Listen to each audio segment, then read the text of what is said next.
Hi everyone, welcome to my channel. So in this video here, I'm going to show you how you can quickly clean up these aluminum wheel set with the Mother's mag and aluminum polish, and you can do this quite easy. So here you go.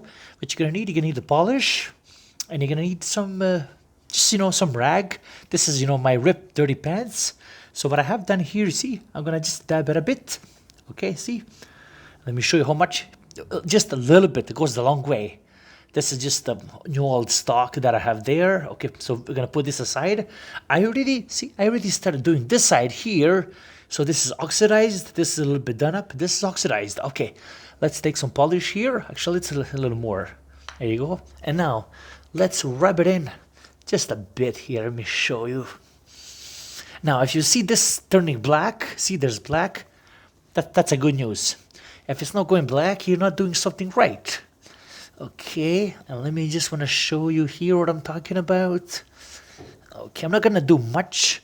Okay, now the result is quite good. I'm going to flip the clean side. So let's do the clean and let's just wipe. Let's just wipe. Let me show you here what I'm talking about. And look at the difference here. I think the difference is very obvious here. Let's just see what I'm talking about. And look this. So again, I'm going to link this in the description right here. The Mother's polish and this some rags. And this is how you can get this thing done. Hope you found this useful. Like, subscribe, and take care. Bye-bye.